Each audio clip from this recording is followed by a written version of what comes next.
Welcome to Recovered1440 Cabin Fever, episode 14. My name is Bobby and I'm an addict. This is a podcast for people in recovery who don't know about recovery, who might discover that they've got a problem with drugs and not know what to do about it.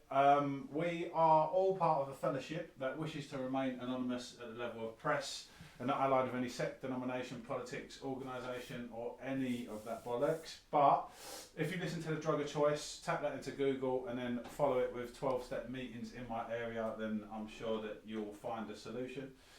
Today I'm joined by a friend of mine, John, who is relatively new to the rooms because I wanted to give people the perspective of someone who's just got into recovery and who's enthusiastic about it. And if I had come into the rooms and someone had told me there was 4 years clean and sober, I thought they were talking bollocks. But John is 120 days clean and sober today. So welcome, John. Thank you very much. And yeah, mate, do your thing. Take it away. Tell me your story, bro. Thank you very much, mate. Yeah, I guess kind of it's one of them where I just start with a thank you, right, and a massive gratitude for the invitation, mate. You know, I met you at the chair a couple of weeks ago and absolutely love what you said and shared back, and obviously here we are. So yeah, really, really appreciate it, mate. Nice, good to see you, mate. So yeah, obviously I've never done anything like this, never kind of, you know, been in a spotlight position where I'm in a chair, you know, and having to kind of speak about my journey.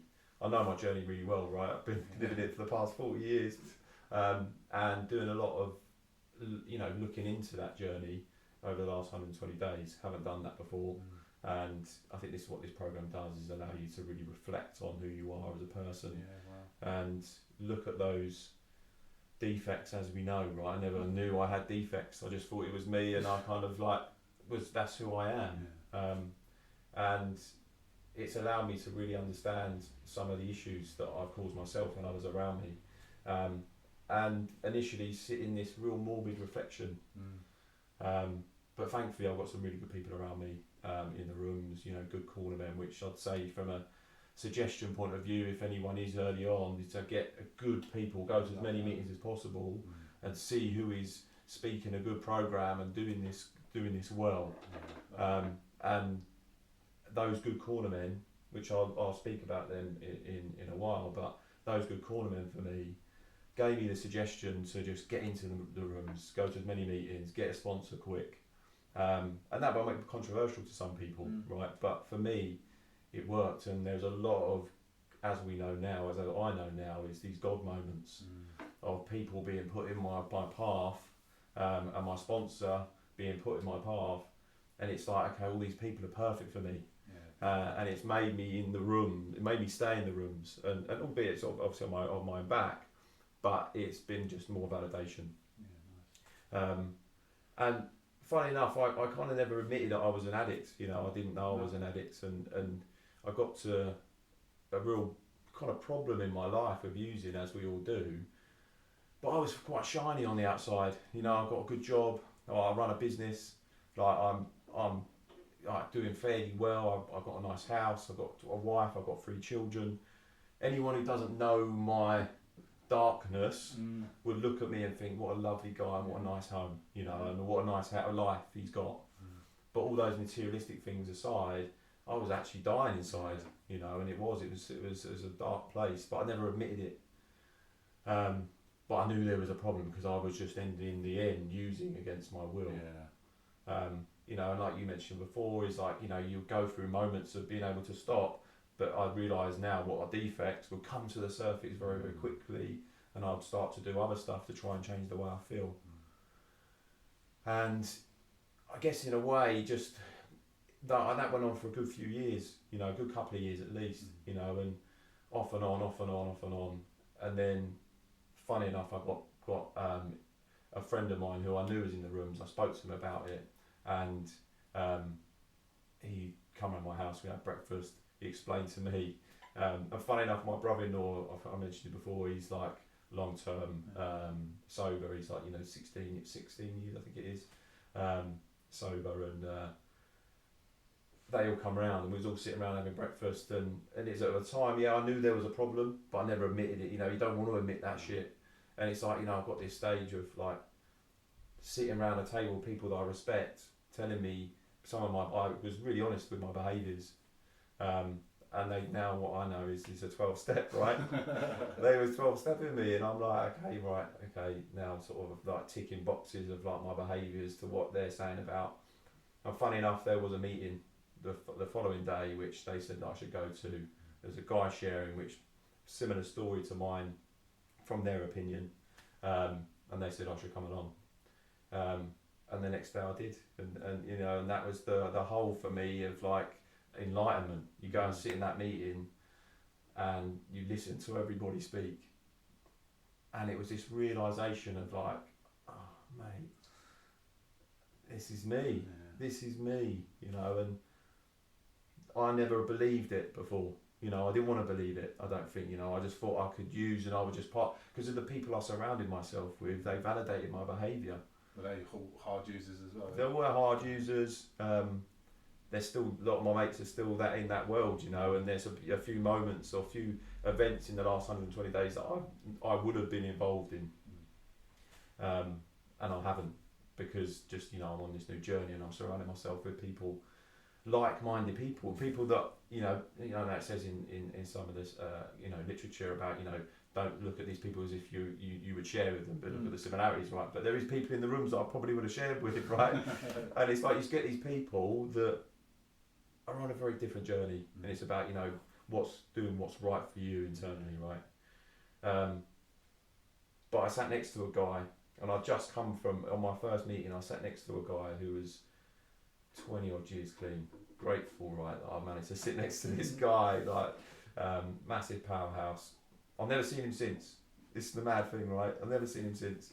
And we sat next to each other, and I'd just come from a meal out. I've been to my mum's birthday, so I was looking really smart. I smelt nice, I looked quite fresh.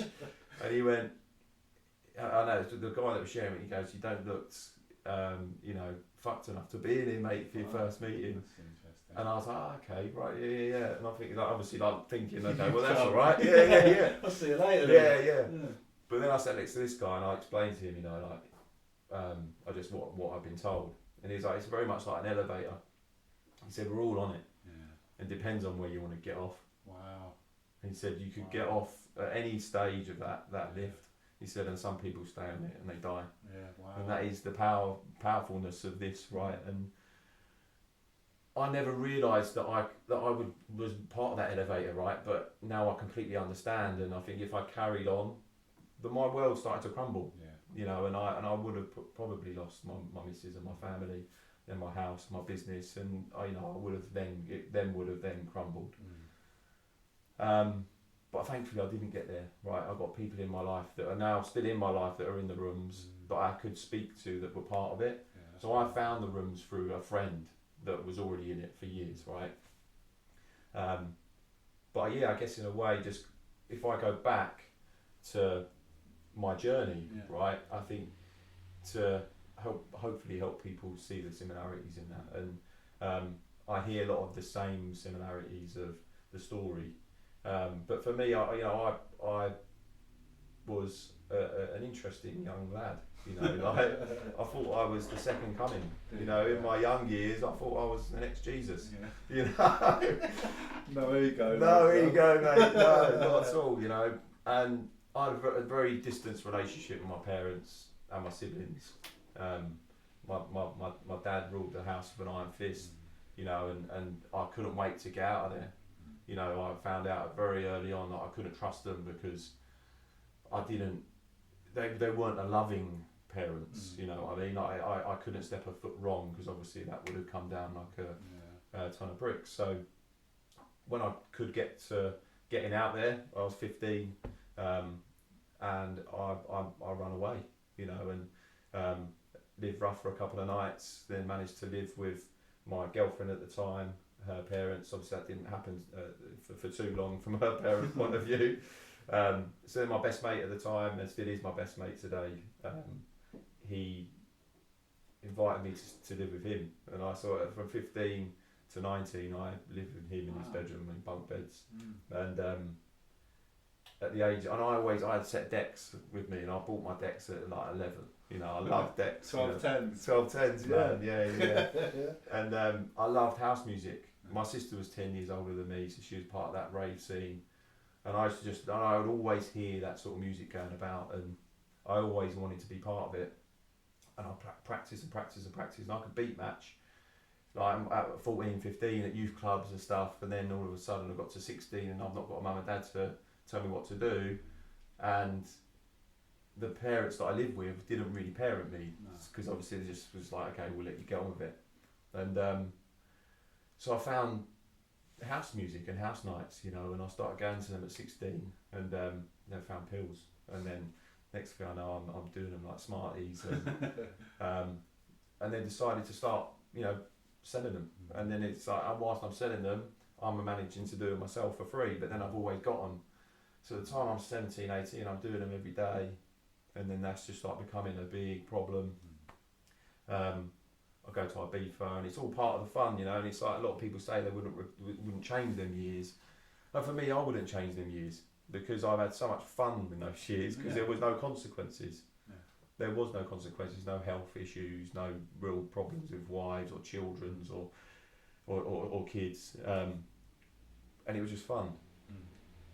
And then I had an opportunity to get into a job in the city, in recruitment, and I think I was 19 or 20, and I went up there, interviewed, they liked me, I managed to kind of straighten myself up for a bit, and yeah, I just continued to do it in the background, and I couldn't hold that job down. I was there for about 18 months, but it was such a shame, because, you know, it was such a great opportunity. And then I managed to get into another company when I was about 21, 22, and I got a phone call from the boss, and it was in the city again, another recruitment firm, and I was only there for a week, but they knew that I could get drugs, because I lived in Bethnal Green at the time, and I got a phone call from the boss, and he said, "Oh, I hear you can get drugs." I was like, "Yeah, I can." He said, "I think you can get good gear." I was like, "Yeah." And he's like, "Right, come and meet me." I'm with my mates. All of a sudden I found myself in this company where there's a boss of, it's like 250 people. The owner of this company has asked me that can I get it. So I've then gone and spent the whole day with him and night, and then the next day I've become quite good friends with him, and all of a sudden I'm seen as this quite amazing person, because I'm the connect. And I spent a good few years there, you know, learning that trade, but using all the time. There was no consequence, right? And I was drinking and using and just, you know, doing all-nighters for days, and then I met my wife there. She was the receptionist, and as I was with anything, I was always flitting here, there and everywhere, and, you know, she really liked me, but I didn't give her that same dedication reciprocated, you know, and it ended up going a bit sour. So I ended up just leaving, went back to Southend, lived with my mate in a house share, and continued to use again. And it's just this cycle where, again, had a really good career in my early 20s to my late 20s, living in a house share, managing just enough money to buy a loaf of bread for the week, but then just using constantly every day. It was a house, but 4-bedroom house. Two of the bedrooms were me and my mate, my best mate, and the other 2 were drug dealers or coke dealers, right? So it was always there, always on tap, and as much as I didn't have much money, it was just always available. I tried to sell it. I bought like a lump. I did it within 2 days. It's like you're just in this cycle of just constantly trying to, and I'd kind of got to a stage with it where my health started to deteriorate. I looked really ill, and I was like, right, I need to sort myself out. So I stepped out of there. Me and my now wife rekindled, and I was like, right, I've been given another chance here, so I'm going to get my head down and see if I can make this work. Obsessed over that, right, and then try to make it a thing, and albeit it came from a good place, right, because I always wanted to give that to her, but I just didn't know how right at the time, and then managed to sort of get my head down for a bit and realised that I needed to get another sort of job. So use my experience from my early 20s to look for another job in the city, and the same company kind of rehired me. And that's again where my career back in the city started. So all of a sudden I've left that life behind with a different group of people, but now moved it back to the city where I knew that I could drink every day, and all of a sudden it just then started to spiral. But I was still, it's one of them industries that it's promoted. So, you know, it's a bit like the more you can drink, the better you are, sort of thing. And managed to just keep that going for a good few years. And then obviously we had children, and then the consequences started to sort of mount up. You know, and there's my middle child, I've got 3 kids now, and my middle child's got autism. And in the early days, it was really, really tough, and I just was never about, because I just was always in the city. I'd either I'd even just text her saying I'm going for one, and then she wouldn't see me all night.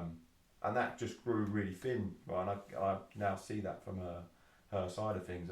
But back then I was a bit like, oh, look what you've got, look what I'm giving you. And you know, self-centeredness, like it's nothing about you, this is about me. And I didn't see it back then, and obviously this is the kind of the morbid reflection that I was in these early days, just looking at all that carnage that I caused.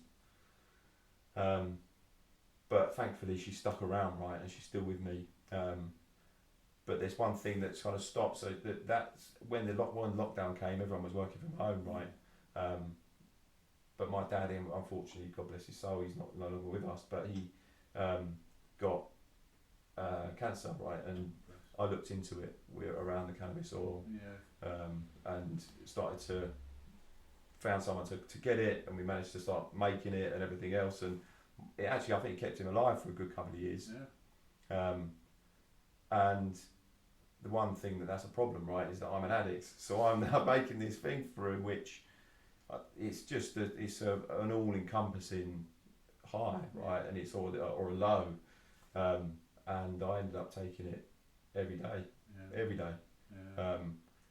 Whilst it was in lockdown, and then, you know, from the morning sometimes all the way through, and that progressed for so many years. And it just removed me from the home. But I thought it was alright because it's only weed. I'm not taking coke anymore. I was still drinking, but the progression was there, and I decided that I couldn't do it anymore, and then I'd come off it, and I'd get the sweats, and it was so encompassing in my home. And then I'd just be really irritable in the day, just caused my family absolute hell. And I'm so surprised that she stuck around. I now look at her and I think that she's just the most amazing woman. That she's done it. I think not just for me but for the kids, you know, and she's really trying to make it work. And you know, what I will say is, since finding these rooms, it's and I know it's still early days, right? It is still early days, and I understand that it is a lifetime commitment of going through these steps, holding yourself accountable. And the addict brain, anything is possible, right? And I'm just grateful in these early days where I'm at that I found a solution. I've banged my head against the wall for years and years and years, never thinking it was really kind of me in the early days, but then towards that last year or two, using against my will, thinking I'm not going to do it, and then I just do it. And then next thing I know, I'm raiding the cupboards because I'm getting just wanting that sugar fix. I end up getting gout. Bad, mate. Like my health really went south. And I know there's so many other stories in the rooms that are far worse than that, but for me, where I was at, it was horrible. And it's an indictment, isn't it? Fucking hell. Yeah, man. But thankfully, I found these rooms, right? And I'll never forget it. I remember walking back from picking the kids up from school. I dropped the kids off, and I managed to find this fellow, and he's long term clean. And I said to him, he's going to come round and he was going to do some work at my house. And I said to him, I was like, I need to speak to you about this stuff that you do. I was like, I don't know what it is, but I think I need to speak to you about it, mate. I don't know. I said, Jade, you know, my missus, she said, you know, I think you might be an addict. You know, I think you need to look at getting some help. And I was like, yeah, I don't think I am, but I'll go and speak to some people, you know. She was like, you know, Googling if I was, you know, manic depressive or, you know, just all these things that was going on in the home that we couldn't really put our finger on. But now we do know, right? And I spoke to him on the phone and he was like, look, let me come round. And he knows my brother-in-law as well. So I guess they'd spoken, he decided to come round that morning and they was going to, I guess, do kind of a two-prong approach of the 12-step, right? And I just remember just that moment of just realisation of, yeah, it was tough, right, of finding out. But like, thank God that I found something that's potentially going to save me, because these two people clearly have got a very dark story too, but they're living a life of you know, hope and courage, right? Yeah. And it's like, for me, I got to that first meeting and I've never looked back. And the one thing that I got told in that first meeting is just take the suggestions. Yeah. Do all of what's suggested to you. Yeah, love that. And that's all I've done. I've got to every meeting that I've gone to is I speak to people, I take numbers, nice. You know, our network is unity. Yeah. And the one thing that I'm probably grateful for, and I probably is unique to my story, and I'm sure everyone needs to say, has got their own unique story. I'm 120 days in, and I'm getting this program quite clearly because I just had enough already. Yeah. But I'd also had a relationship with God. Oh wow, that's interesting. So I got to the rooms of a relationship with God, but a fairly self-centered relationship with God. You know, I'd always pray for. I say always pray. When I did pray, it was always for my own benefit. Yeah. You know, whether even if it was to have a son or, you know, whatever it might be. That's a nice story, but it might be materialistic things or with work. Or I went to a Catholic school. You did, yeah. Yeah, and my mum's, you know, half Irish. She goes to church every week. She goes up pretty much every day nowadays. But I grew up in a very religious home. Albeit it was kind of pushed on me in the younger years. I was one of the kind of the boys that rang the bell in the early days, you know, and I resented my mum for that, really. Yeah. But I kept that relationship with God all through my life, and you know, and kind of egotistical relationship with God, really. But it allowed me to have a bit of a different mentality, and you know, one of the things that I did, I got myself into a group of people before getting to the rooms, and I'm still friends with a few people that are in this group, but they were going down the kind of more spiritual ceremony and mushrooms and ayahuasca and all of this stuff, and I thought that might be my answer to help my mind. That's interesting. Did it work for those people? They're still doing it, right, and they're still. I don't know what they're, because again, if someone could say to about me, you know, did John look like he has an okay life, right? But no one knew what was going on behind that closed door. Yeah, so again, I don't know what their lives are like, but they still chasing that answer through that medium, right? And I think for me, it never worked. The one thing it always kept on pushing me to do was just to stop it. Right. I had some like the most profound experiences, but there was no answer. It was just like, you need to stop, but no actual solution of how to stop. No action, yeah. Exactly. And I think that's what we've made it even worse when I did use, because I knew I needed to stop from these profound experiences, but I kept on using. So then like I'm then feeling guilty more, and it's, you know, the self-pity's dropping, you know, to an all-time low. But I had this spiritual connection from doing those things, through having a relationship with God. So I've turned up at these rooms on this spiritual program. I didn't even know it's a spiritual program. I didn't even know what it was, right? I might turn up and I now realise after going to so many meetings that this is very much a spiritual program. And God is is the part of that. You need to hand that will over to God, right? And for me, taking that suggestion early on, I got my sponsor within 2 weeks. And my sponsor is a very straight talking individual. Yeah. You know, if you want what I've got, you need to come to me for it. Yeah. You know, and I'm not going to chase you, I'm not going to promote it, but if you want what I've got, I'll give it to you. And I love that. And he said early on, he said, look, you need to do your meditation in the morning. Yeah. Pray to God, hand your will over to him. And he took me to a page in the book, and I can't remember what it is now, but it's very much all about that. And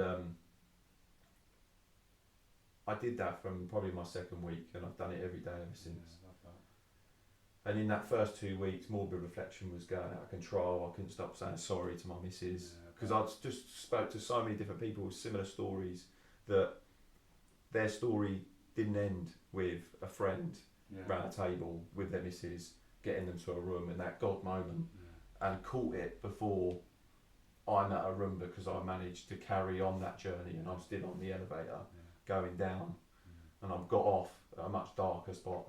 So it was coming, it was definitely coming, but thankfully it didn't come for me yet. Well, who knows, right? But where I'm at right now, it's not there. And yeah, I guess it's just that relationship that I've had with God has allowed me to just be so, I guess, forthcoming with my actions around what is suggested in the rooms. And I think that is the basis of it that's kept me on this journey, is my morning prayer and my evening prayer. And now I'm at step 4, going into step 5. Nice. You know, I've done my step 4, we've sat down, there's still some bits that we need to do, but we've done the majority of it. I understand what those defects are, but I did inventory, for a good month or 2 before as well. So that's cool. I've been doing that of an evening, sending that over to him, and being honest around it, you know. And there was even some moments over Christmas that I found really, really difficult. People were ill in the house. I stopped doing the prayer some nights, and some mornings the old defects started coming up. And we're still in a bit of morbid reflection, and there was a lot of negativity, and I faced that with anger. Anger is one of my big defects, which again rooted from control. But then that control, the base of that is fear, right? It's all fear. And for me, that happened over Christmas because it needed to. Because it made me realise that if I drop this, like, I'm going to then start feeling them emotions and feelings that I did when I needed to use. And thankfully I just have been dedicated to that routine morning and night without fail. And it's got more of a routine. You know, the more I see it impacts me, the more I want it. Want to do it, And my meditation and prayer takes me into the day. And don't get me wrong, there's still moments with what I do with work. My job is very controlling. You know, I have to control a process, and that's why I think it's a big industry for people that use, because it's like if there's so much that can go wrong in that process, and then if it can go wrong, if it's a certain process, it can be quite catastrophic financially. And when you're in that kind of high intensity environment, you know, if you're an addict, you kind of want to use. It's like, so for the relief, completely. But I think that what I've seen is that my solution is prayer. You know, and sometimes if I'm having some mad day, middle of the day, where defects are coming out, I'm wanting to control other stuff outside of that process because I can't control that. But then all of a sudden I want to go inside my house and start shouting the odds, telling them what to do. Because I know I can control that, and I'll get immediate feedback and gratification from that situation. But it doesn't make me feel any better in the long term, right? If anything, it makes me feel worse. So like just coming into this program, having that relationship with God is key, and that's why I've done it as solidly as I have, 120 days in. And I'm sure there's people that have done it much quicker or whatever, but how I feel is it's a stage where I understand where I'm at and what I'm doing, is that relationship with God. And I see it a fair bit in the variety of rooms that I go to, is that people struggle with that God stuff. Yeah. You know, and Can do, and I think that's that step one and step two, right? And it's admitting you're powerless, and then going on to that to hand that over to God. And some people just don't get it, you know. And it's you can't obviously just instantly teach that to someone, and it's something that they've got to experience it themselves. Yeah, definitely. But I've just had a lifetime of having that relationship. You know, I used to go to church. Me and my missus got married in a church. I went to that church for a good year or two before. So I have prayed, I've connected with God, I've connected with a higher power, albeit my relationship with that higher power since being in this program has changed massively. It's not all about me anymore. It's about everyone else. Yeah, love that. And making sure that I don't fuck things up for those people. And I look at what my childhood was like, and the circle. My dad was as an addict, and now I look at my dad as an addict. Big time. You know, he died 24 stone. You know, he's not a tall man, but his vice was food in the end. But it was beer. You know, and I look at him, and he was an angry man, ruled with an iron fist. That was his control, right? Yeah. And I feel sorry for him now. Yeah. You know, and that was one of my resentments was my dad. That's powerful, isn't it? Yeah, you man. Feel sorry for someone who Yeah. you be so angry at. Oh God, yeah. And I'm lucky enough. I had a year or two with him in those when someone gets faced, you know, with that ultimate end. They soften. Yeah. The experience that I've had anyway, and he did, yeah. He did, man. Yeah, and I got real kind of nice closure on it. Yeah, that's nice. Didn't stop me from having the resentment from old, which I'm now untangling. Now doing this program. Yeah. And that's one thing I'm massively grateful for. And I can't be, more grateful for it. Is to understand who I am and have this level of gratitude towards, or forgiveness, or should I say, to the people that I once really despised. Yeah, compassion for them. Yeah, man. Because it then stops with me. Yeah. Because I've got 3 children, and the person that they once see, yes, I was a watered down version of my dad. I never raised my hand to them or anyone in my home, but I could be quite an angry person, and I'm a man, and they're children. Yeah, it's intimidating, isn't it? Yeah, it's intimidating, and I didn't see it like that, but I could control them with discipline, in my opinion. Yeah. But now it's a different way. But I've always had quite a soft approach with them in between those moments of madness. But it's still going to have an impact on them, and thankfully I've got time to stop it where I'm at. But yeah, I'm massively grateful for this program, right, and meeting the people that I met, and the fellowship of people, you know, men and women. It's beautiful. It is beautiful, and I heard that word early on, and I was like, beautiful. Like, what's going on? Like, what are people saying is beautiful? But it actually is. There is no other word for it. You know, you got men and women, but the men that I speak to and I can relate to from a similar experience as another man,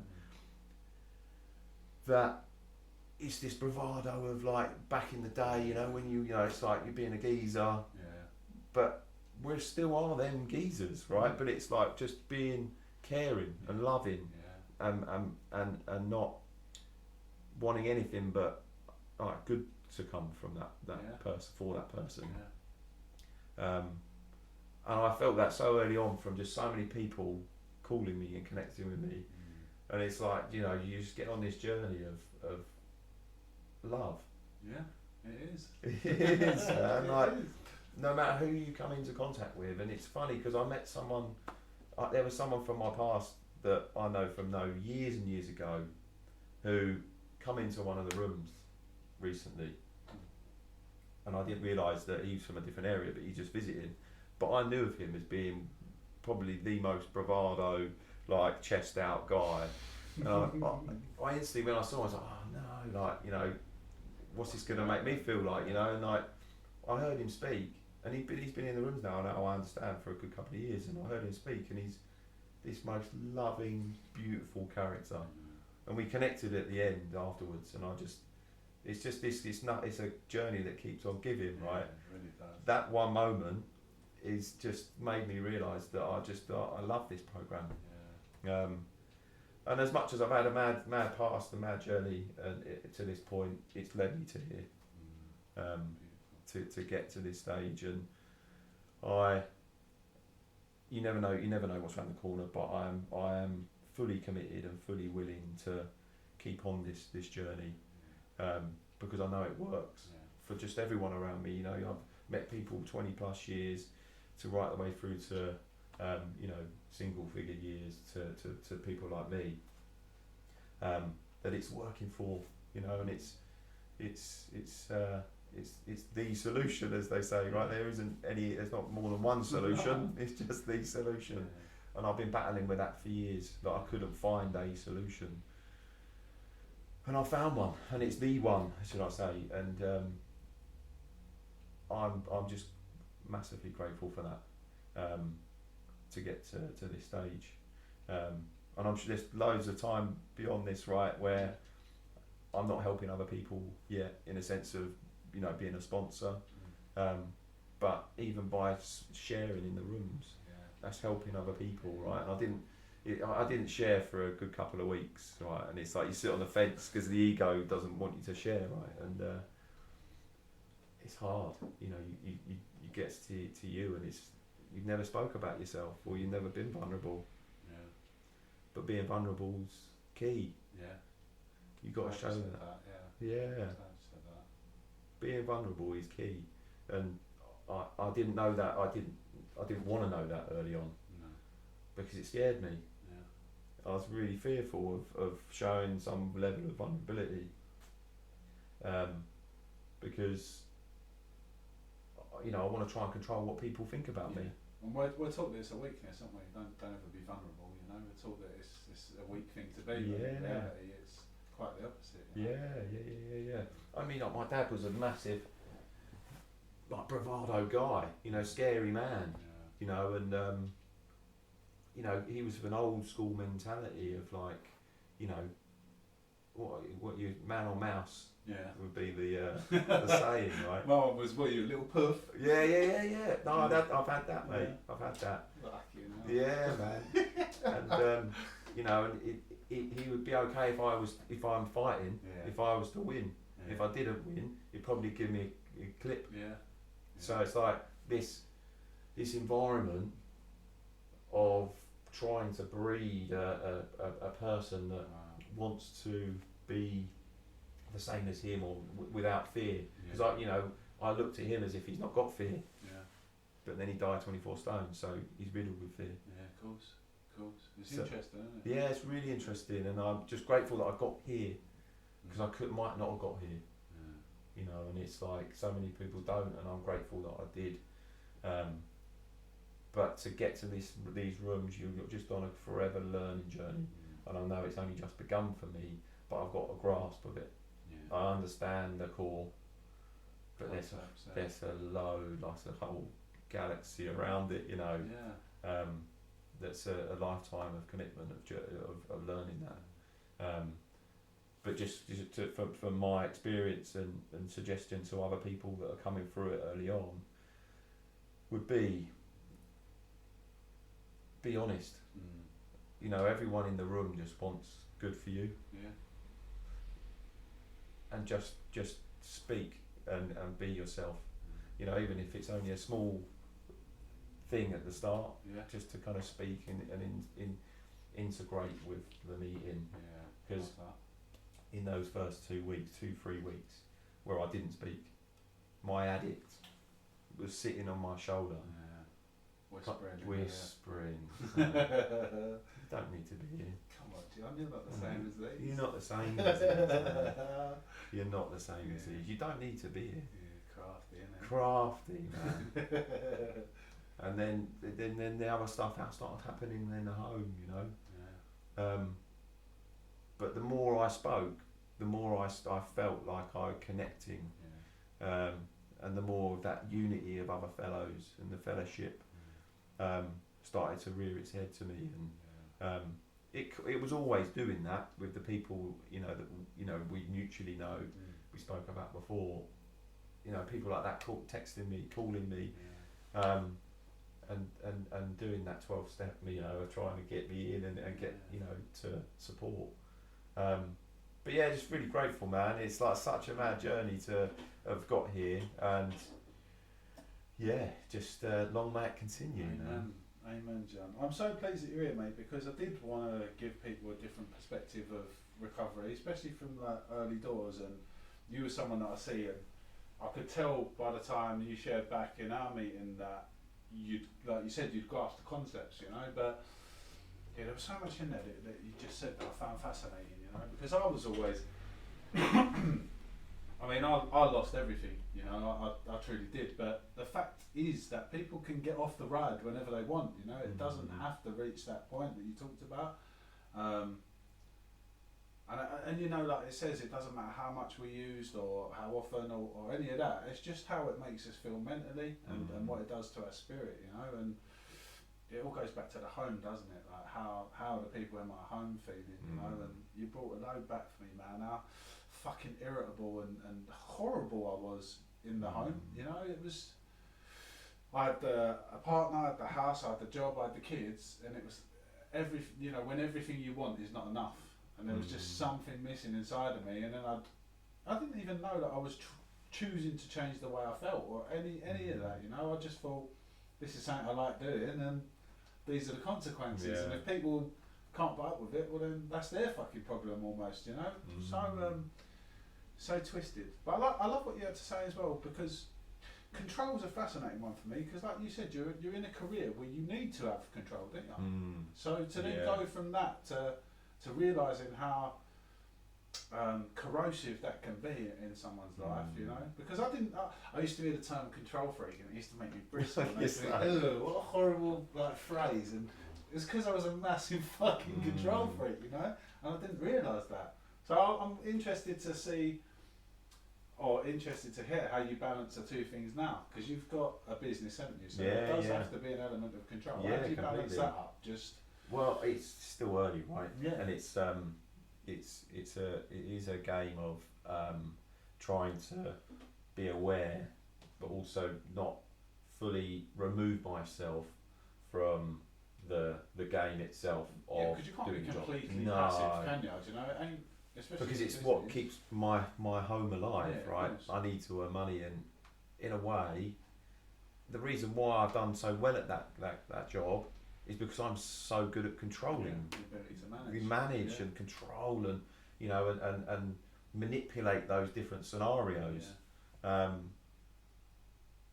at the same time, those processes now are stuff that is so ingrained in me that it just is part of my job. But I'm very aware, and I think what this program allows me to do is not take that into the home.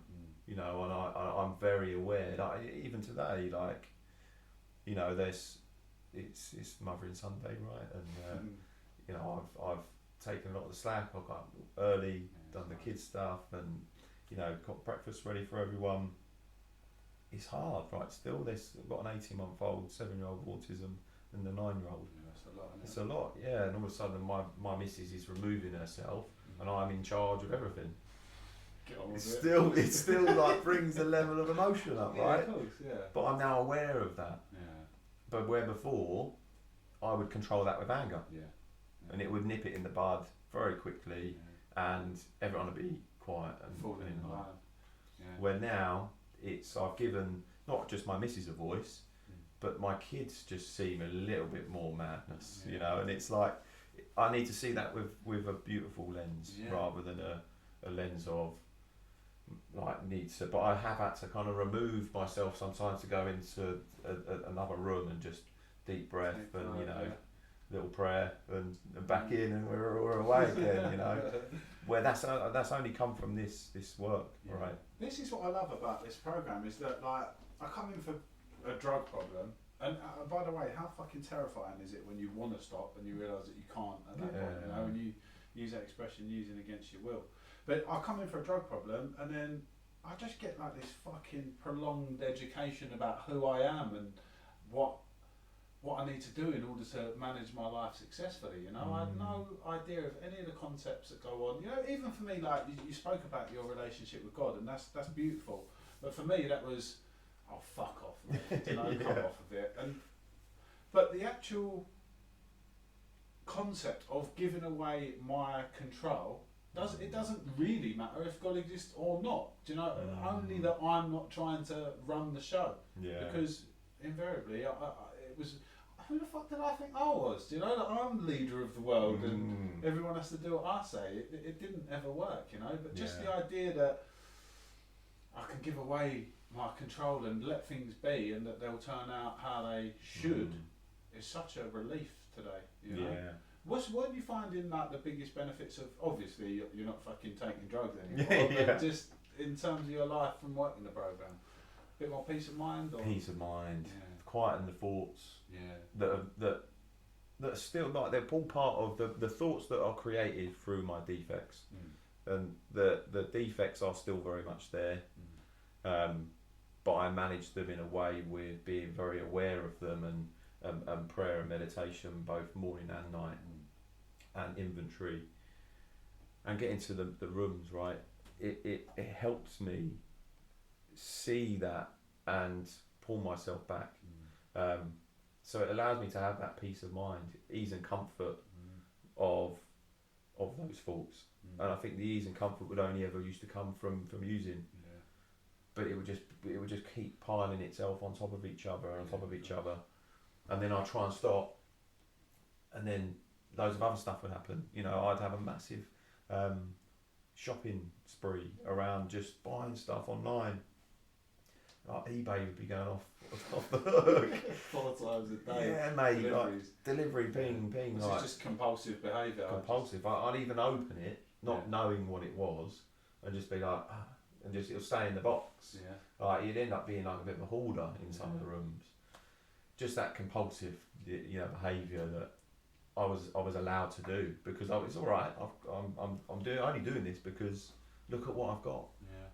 But really, it was so ingrained in me, and I was only allowed to do that because of the industry that I worked in. Any other industry, I would have been gone. It would have been gone. I'm sure there's a handful of industries out there that are similar, but that high-powered sales environments, sales floor, it's very much like, you know, it's very laddish behaviour. It's interesting, isn't it? How sort of acceptable, like you said, encouraged. Is a fucking a tool for you to use to do your job almost, isn't it? But statistically, how many people are gonna fucking fall down that? Oh, but it's probably so rife in that industry. But this whole kind of lockdown and me starting my own business has allowed me to put away somewhat. But even going out and meeting people, you know, going out in the city, it's still quite tough. You'd be like, "Oh, you not having a beer?" I'm like, "No, I'm not." I like when people say to me, "You're not having a beer," I say, "No, I'm allergic." Are you allergic? Yeah, I come out with a cocaine rash. But beautiful, man. I love like what you said about following the suggestions as well, because we're so willful, or at least I was. Do you know what I mean? And they said, I heard in the rooms before, the reason why they call them suggestions is because if you told another addict what to do, he'd just tell you to fuck off. Do you know what I mean? So they use that word. Oh, this is a suggestion for you to follow. But yeah, I love that you were so willing to do that. Any explanation as to why you had that willingness, or you just was ready, or just bored of your life how it was and willing to try a new approach? Or no, do you know what? It's a really good question, because I got to these rooms having enough, and I'd had enough, and there was just that, and I again, it's this God moment of someone I know very, very well, and I've known for years, who brought me to the rooms, right? And I've known him for a long time, and I respected him, and good friend, you know, and it got to a stage where I'd hated my life of using, and I, started to get the physical signs of gout and other stuff going on inside internally. That I'm in and out of like hospitals and doctors, and I just had enough, and I could see my missus, crumbling and just, and that using against my will for so long against it, and then like seeing more of that crumble away. When I got to the rooms, it was through that person that I respected, and he just said to me, "Is like just go and meet as many people, just listen, and take the suggestions, and I just got to a stage I was like, I'm willing to do anything." Yeah, I'd have fucking ate a shit sandwich if they'd have told me to, eat this sandwich, you'll be alright. Yeah. Got another one. Yeah, this is going to make me better. I'm all down, mate. Yeah. But, I love that. There was something else that you talked about as well, where you said that control is based in fear. I never knew that. I didn't know why I was trying to control things. I didn't realise I was scared, I didn't realise I was fearful. Did that come as a surprise to you that you was a fearful character? Yeah. Because we manage other aspects of our life so well, don't we? Yeah. Well, I fucking do this and surely I'll be able to do that. I didn't realise I was running scared, I really didn't. But did it come as a surprise to you? Massive. Yeah. Again, it's because it's a vulnerability, right? Yeah. I didn't want to be vulnerable. No, fuck I that. didn't want to admit being vulnerable. No, exactly. I wanted to be a geezer. People would use that against me. Yeah.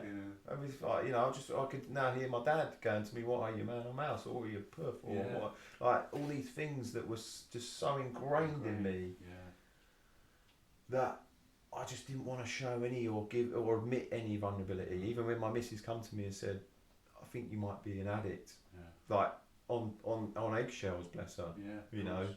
Like maybe you should think of this, and go and speak to someone. Maybe speak to your friend who's in the rooms. I was like, nah. Like, look at me. Look at what we've got. All right. Shush. Like, don't make me think I can stop. You're going to take that away from me. But again, that's fear, isn't it? It's panic. I'm panicking, trying to, backpedal and whoa. And I'll never forget it. It was the next night of going to the meeting. They come round, it was the next night, and my missus went out. And she went, "Yeah, you're obviously not going to use." She goes, "I'm going to pop out and see my mates." And I thought, this is my one, give it another last. And she come back early. And I just remember seeing her face. I was out of it, sad, mate, because I now look at that as again panicking of not wanting to give it up. I think it'll be alright. But that was all rooted in that fear. Just everything, that base level is fear, isn't it? The irony is, talking about fear, is that one of my biggest fears was that I would come into the rooms and my life would be over. But I didn't have a fucking life. Those corridors of denial were just everywhere. Everywhere I turned, no, until, and then I come in the rooms and I do more sober than I ever did when I was using. By the end of my using, I didn't even want to be around people. There's no way I'm fucking sharing my drugs, and I don't want to see anyone because I can't fucking talk and all the rest of it. So the very idea that somehow your life's going to be over, Bob, man, you never fucking got one, son. You ain't got one. I love that you said as well about getting involved in the meetings as well, because my experience in the rooms was that I was in and out for such a long time, but I never wanted to be involved. I wanted to be a recovery thief, to just turn up at the end, or turn up just on time, listen to the geezer and then go, because I didn't want nothing to do with you lot, like you said, that little voice was on me. You don't need to be here, Bob, you're better than this lot, come on, you're smarter than them, all of this stuff, and without any unity, I never ever got well. I never got well, and it was only when I started to, like you said, open my mouth in the meetings and get involved that things started to change for me. And it's true, because people can only, when I first come into the rooms, people were trying to give me a cuddle. I'm like, fuck off, and they're asking for my number.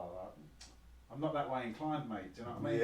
And that stuff. But then you get this message, "How are you today?" And you're like, it softens you, But I think, like you said, or Yeah, what would you say about the importance of getting involved in the meetings? Because you can sit there in fear, can't you? Even me now, like, it's just a little fear that stops me going, oh, my name's Bobby, I'm an addict, and then sharing. But once you do, you feel so much better, don't you? I think it's key, right? Yeah. It is key, and it's another suggestion that I took on board. Yeah. He said, you know, you need to start sharing, and I didn't want to. And it's a bit. I remember just thinking back to the very first meeting, and funny enough, he probably regrets saying it, but saying to me that I look too shiny to be in here, you know, I don't look fucked enough, and thing to say. Yeah, and I remember just sitting in my in those meetings and not sharing, and just in the back of my mind thinking, yeah, I'm all right. Yeah.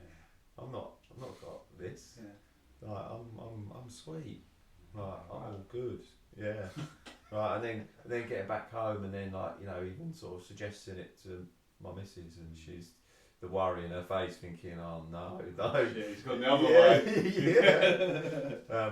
But like you say, just from that moment of, and I never forget it. It was just so nerve-wracking of being surrounded by people that I'd heard speak so well, and such an amazing program. And I think that's another thing as well. I had fear around not sounding like I knew what I was talking about.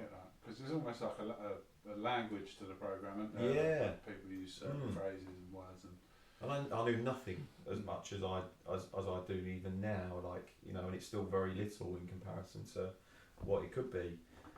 But I knew nothing at the time. I remember just throwing that out there, you know, John. I was like, no, I've said it. It's out there.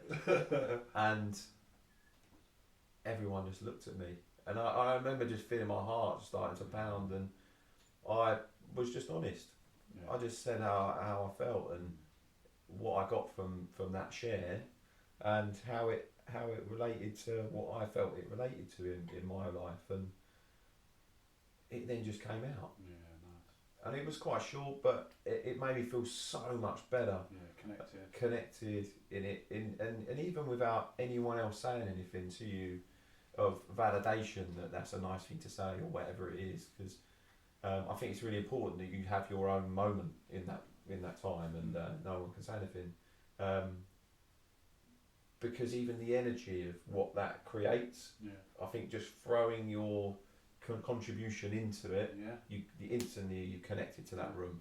And I know it's hard, because this fear, we've all got this fear, right, of whatever it might root back from, but of how people might perceive us, or how we might sound, or because it's in me, it's still in me. Yeah, of course. You know, like you get me on a work call with another business, and it's about work stuff.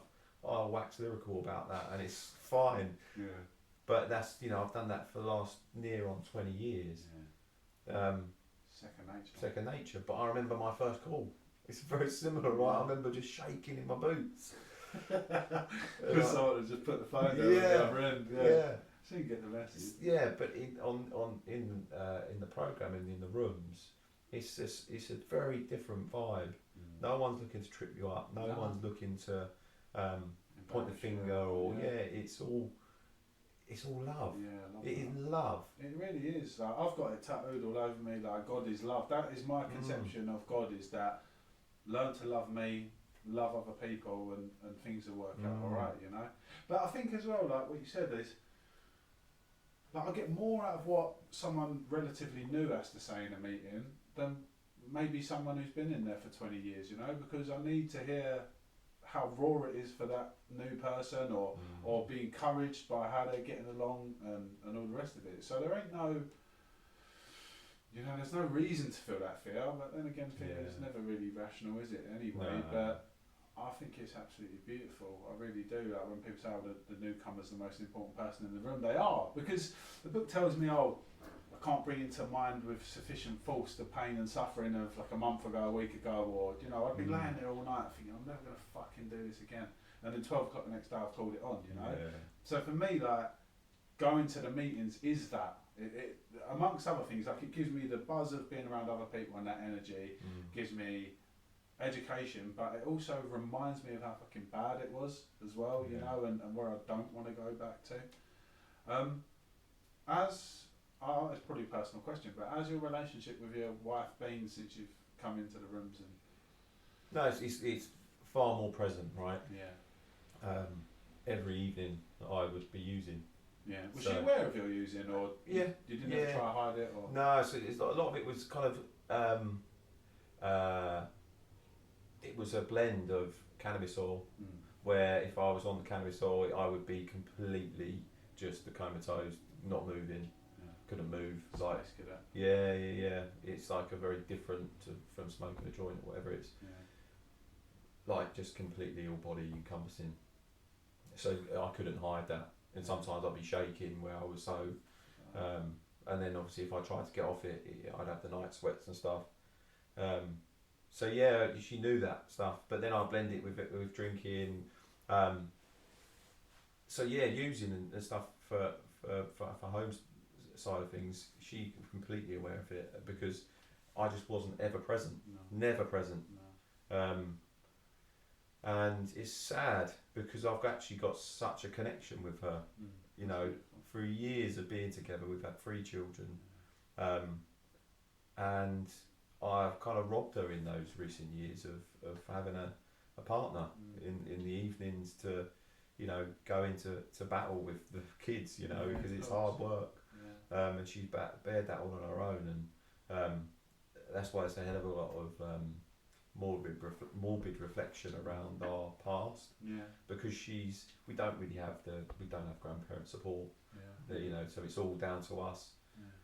And where I've been vacant, whether I'm in the city or even if I'm at home, I'm using. She's done it all on her own, Yeah. through gritted teeth a lot of the time, I'd imagine. Yeah. But it didn't stop her from trying and staying in a relationship and still continuing to love me. Yeah, we're lucky, aren't we? Yeah, Like, we have beautiful. these big-hearted people in our Yeah. lives, don't we? You know. Do you know, I don't think I would put up with it, or No. would have done, or I'd like to think I wouldn't have done. Perhaps I would have done, but yeah, they've certainly got. I'm definitely not half the spiritual being that she is. Yeah. Right, she is. I'm very lucky to have found her Yeah, and that's beautiful. have her in my life because she is all love. Not a bad bone in her body, man. She's a very different beast to me. But an absolute like powerhouse Yeah. when it comes to being a mum and a loving partner. And she stuck with me and gave me suggestions and tried to help me all through the years and still does. And I'm grateful to have had this opportunity to give that back to her. Yeah, of course. It's all changed now, isn't it? Yeah. I'm doing this for me. I Yeah. am doing this for me because then it impacts everyone else Yeah. around me. That's it.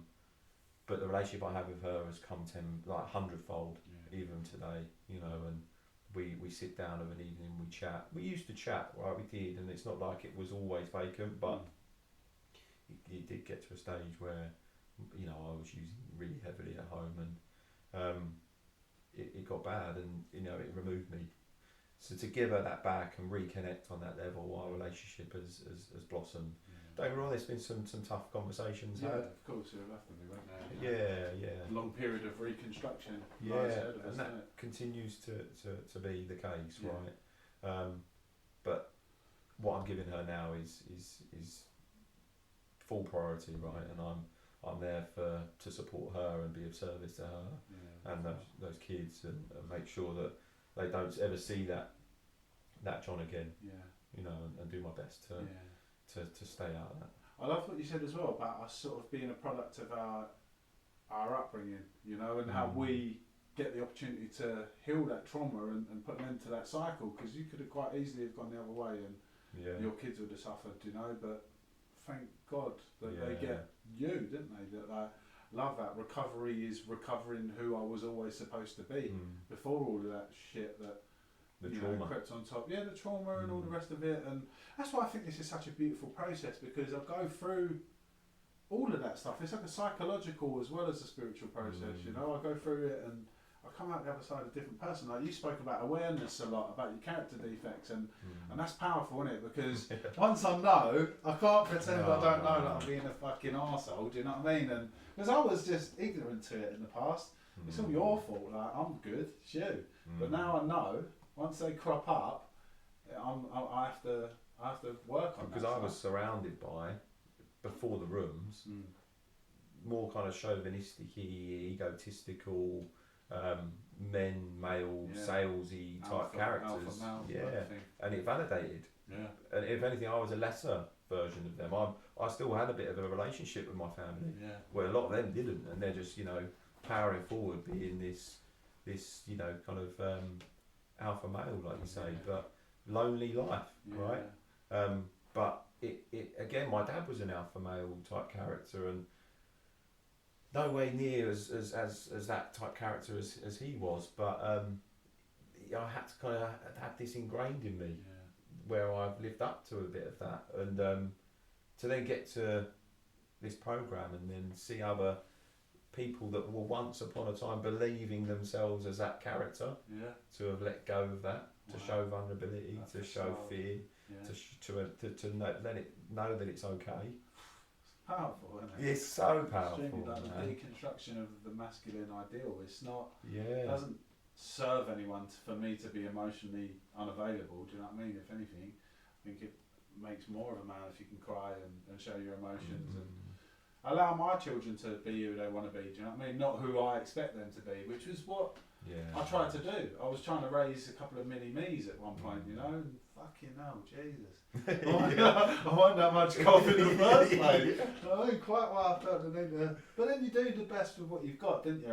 And this is an education, you know. It really is an education. Massively, and an amazing one. Yeah. Like to have found it, and my preconception of what the rooms were and what.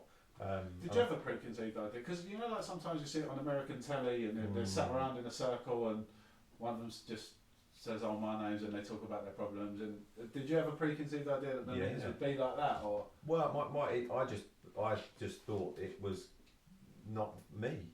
I just thought it was going to be homeless people, and funny enough, that's what a lot of people think.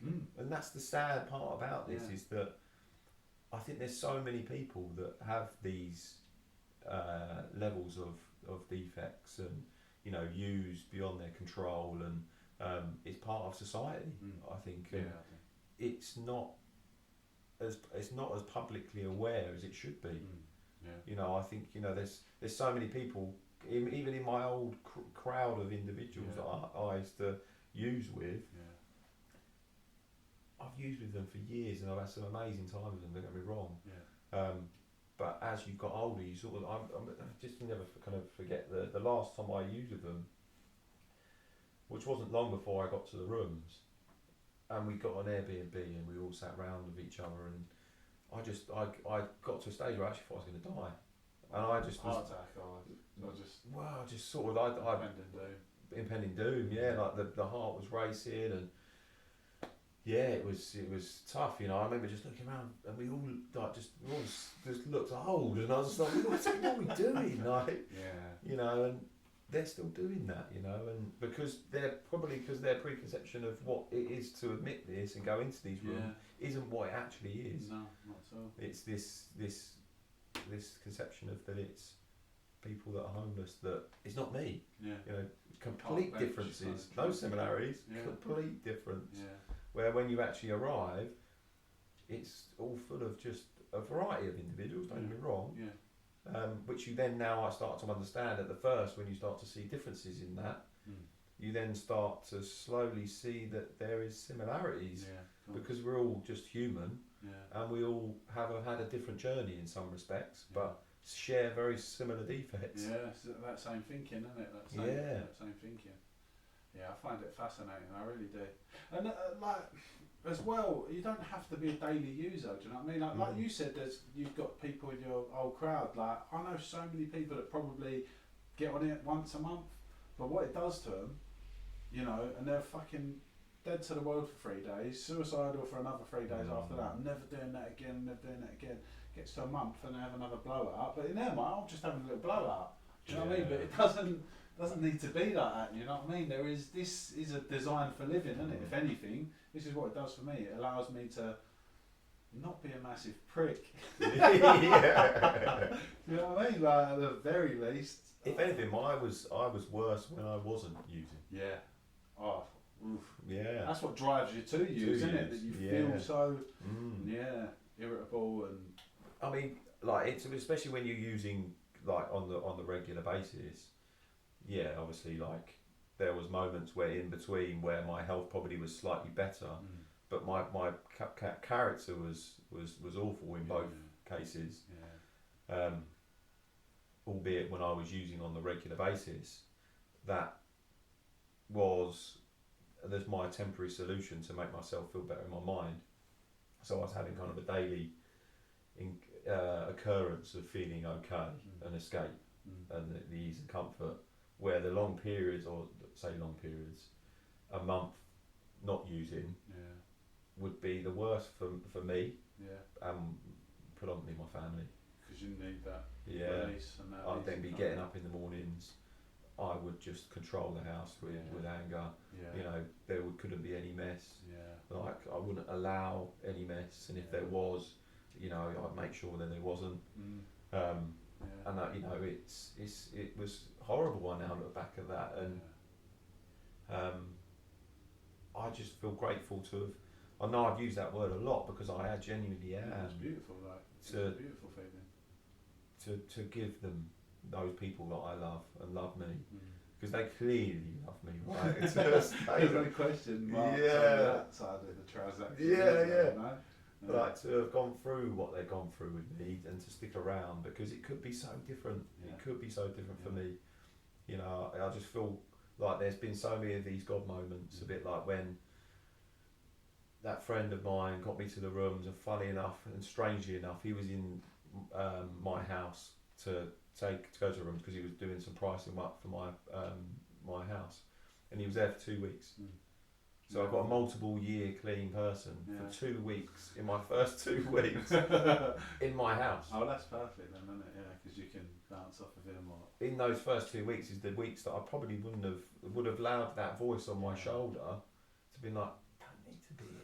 God give you a little live-in sponsor. Well, literally, this guy. The next day after the first meeting, he was like, "Oh, how'd you find it?" I was like, "Yeah, it's amazing." Obviously, the guy that shared, very similar story. Again, another guy who was working in the city, ticked so many boxes, and I explained that to him. He went, "Right, okay." So he said, "Like, do you think you want to go to another one?" I said, "Yeah." He said, "Right, okay, we'll go tonight." So I went to another meeting, and the next day, he went, "What you got in your house?" And I was like, "What? I've got some stuff in my house." He went, "You need to get rid of it. You just need to get rid of it." And just to have this person, like, I'm sure that you know, you'll get that support in the rooms if you want it. I just felt it was very much a God moment for me personally. Very at that time, fairly egotistical. Controlling character. I needed that immediate person there on me to get me through those dark couple of weeks, and to have allowed me to face that morbid reflection that I all of a sudden was slap bang in the middle of, because it's all living evidence around me. Yeah, of course. You know, the more I then become sober and more I hear people speak, the more I relate to that, the more I understand the carnage that I've caused, the more problems that I've caused, and the more I admit that. And without the solution, that just becomes a problem. So it's like, okay, get a sponsor, got a sponsor, started working the steps, and it's like, okay, well, it's a solution. Yeah. I love that. Because, you know, you can come in the rooms and not do the work if you don't want. And you might be clean and sober because of it, but I don't feel like you'll be happy, do you know what I mean? And someone explained to me, like, you never bought a ticket and didn't sniff it, do you know what I mean? So just get a fucking big book, get a sponsor and do the work, you know, and you'll feel better a lot quicker. Did you have, so you had this guy in your life who was sober for a long time. What was your opinion of him? Because I used to, like, I'd see people come out of church, and I'm not religious either, but I'd see people come out of church and I think, you sad bastards, you know what I mean? You need a book to live your life. But I've got this, like, preconceived idea of why these people are wrong, and if I'd heard people were sober, clean and sober, I think, fucking hell, like, what's going on with this? I wouldn't have admired them, I don't think. I do now, obviously, but So what did you think of him whilst he was? You just didn't even reconcile the two things. I couldn't understand him. No. I was like, how? Weirdo. Yeah, I was like, I actually genuinely thought, I was like, at times over the years, so I've known him for years, and I'll just be like, he's you know, you could use, come on, you know, this isn't a problem, in my opinion, because I'm still managing that addiction, because he's allowed to face up to it, but I didn't know it was the spiritual program. I didn't understand what he was doing. I just knew that he'd go to these rooms, and my preconception of those rooms were what you probably see on the TV and whatever else it might be, where it's really dramatised, and a bit kind of attention seekery, a bit kind of, you know, not understanding it at all. But I'd actually say to him, "Come on, you can have a beer." He must have loved you. Yeah. He goes, "You don't want me to have a beer. You don't want me to have a beer." Trust me. No. It's true though, isn't it? Yeah. It's funny now as well. Like people sort of say, "Oh, you'll be alright. It's been a couple of years." Yeah. And my mind tries to get me like that. My mind tries to get me. You'll be alright now. Do you think you've been making a little bit too much of all of this? Yeah. But the main thing is, I could never have a beer. No. And that what me saying that, like, was had one beer in my life. never. The allergy would start. Yeah. And instantly I would text my missus, and God bless her, you know, she went through so many moments of letting her down. Yeah. And I would text her and say, "I might just pop in for one." Yeah. That one would turn into 2, 3, 4, 5, 10, ticket. All of a sudden, I'm not coming home. Yeah. And that went on for years. Yeah. You know, and it was just part of being, John's just, he's just in the John. city. Yeah. He's in the city. City boy. That's what they get up to. And parties, yeah. Getting the train home, you know, not remembering how I got home, or, you know, and letting her down in so many respects.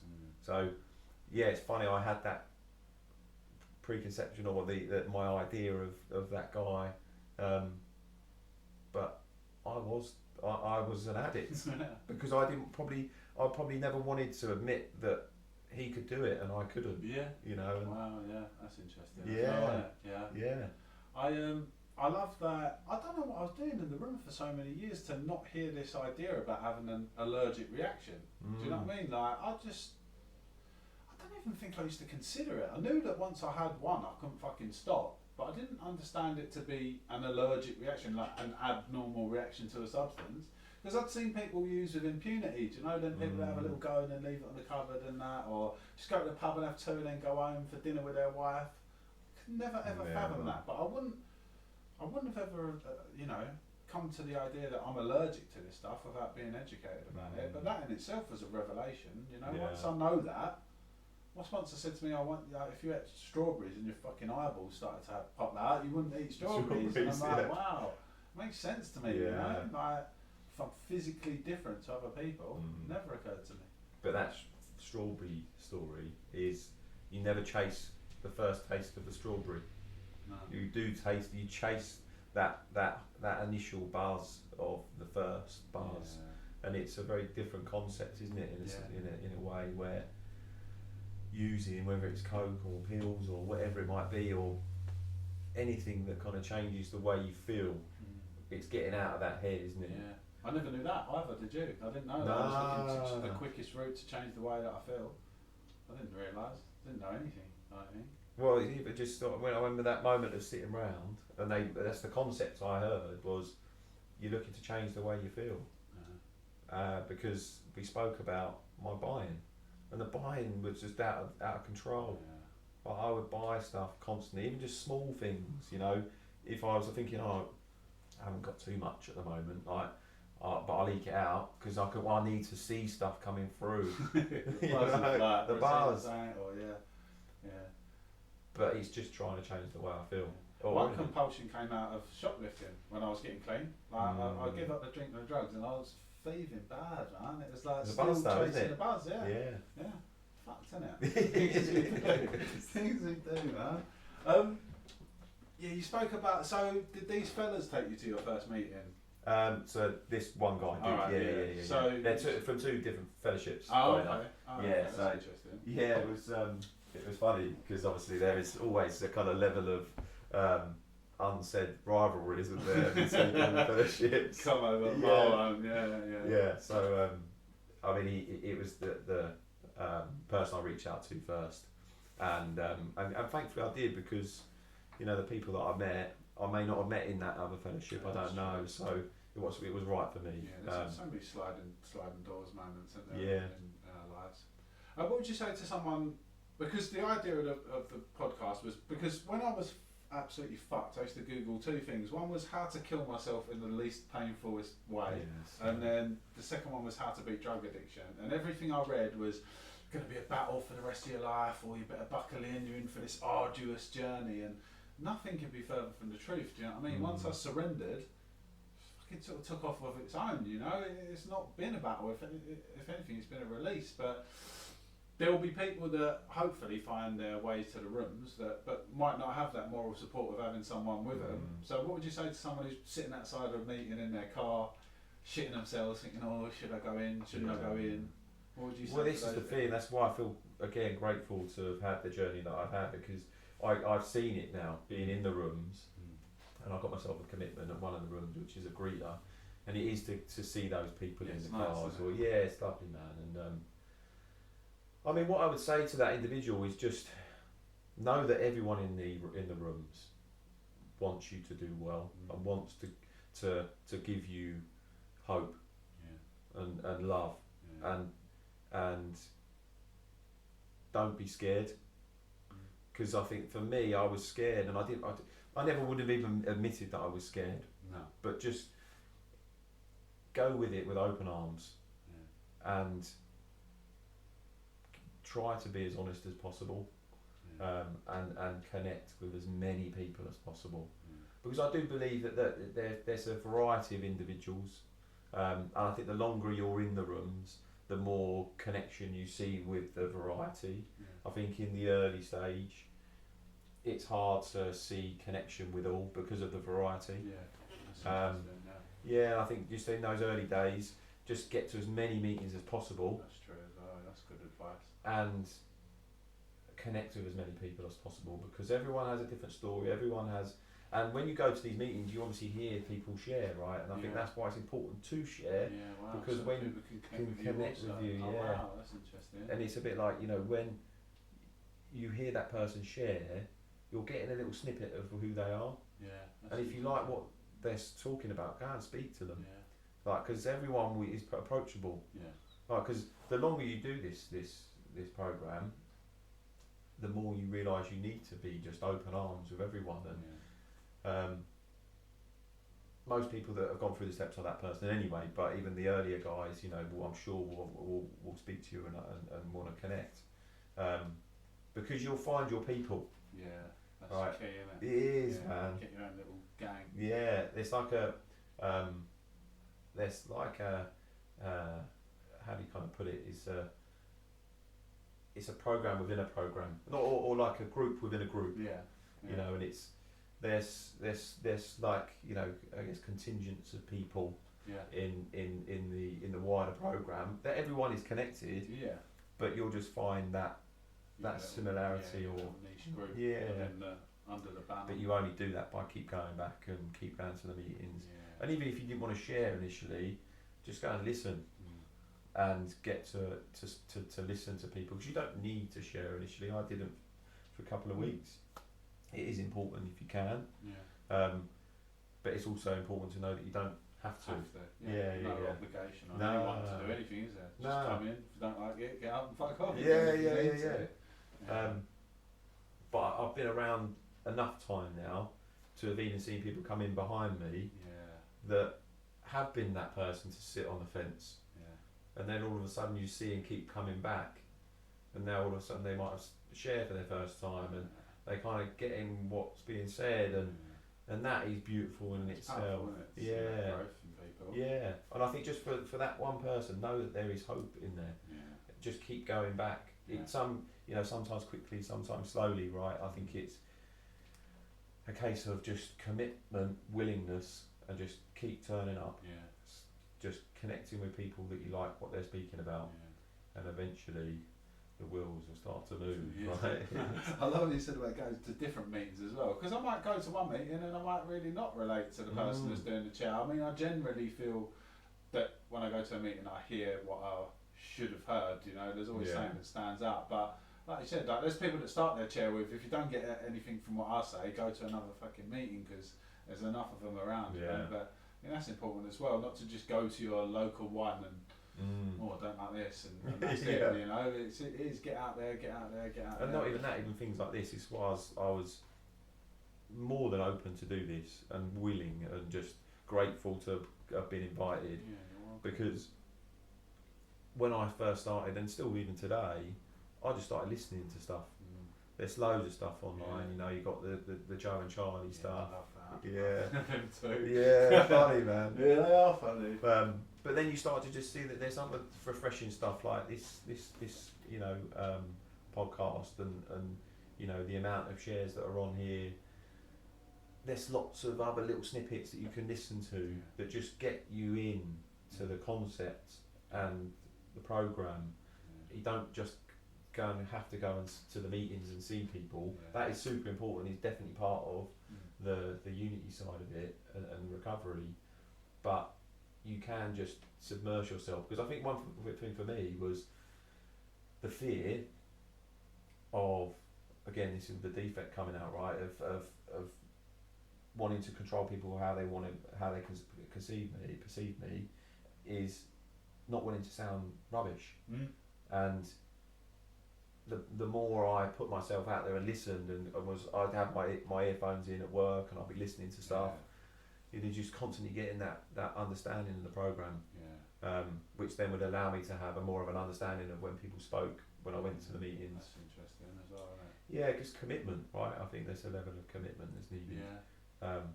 But if you are like at that very early stage and you're sitting on the fence and just not sure, just commit to just as much time as you possibly can, and give it a good shot. Because someone that said to me that there was a part in the book, that says about this: no one has ever thoroughly followed that. Yeah, that's it. Yeah, it's true though, isn't it? Because if I give myself 3 months of doing this stuff and it don't work, and I fully give myself to this for 3 months and it don't work, then fair enough. What have I lost? Do you know what I mean? But the reality is, if you give yourself to this stuff for 3 months, I dare say, you know, humbly, that you probably won't want to go back out there drinking and using, you know. But what a beautiful life we've got today, John. Well, I know. Fucking amazing, isn't it? Actually present and doing stuff on a Sunday evening, you know, like, to help others essentially. Like, couldn't even get out of fucking bed on a Sunday, man. Just be toast. Absolutely fucking in despair. That fear of Monday. Oh, exactly. I was just about to say that. What have I done with my weekend? But listen, mate, thank you so much for coming over and for doing this. Like I said to you, I think you can just tell when you hear someone speak that they know what they're talking about and that they've got hold of this stuff. And I think that you'll go on and just do so much for other people as well. And appreciate turn it, out mate. to be Thank a blinded you. sponsor. But yeah, if you're listening, legend. get yourself to a fucking meeting. God bless, and see you on the next episode. We may refer to the source by different names: God, a higher power, the Holy Spirit, or perhaps the cosmos.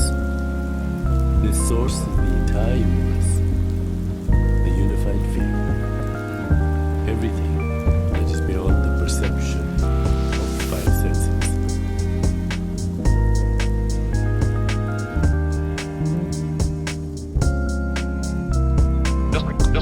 Just received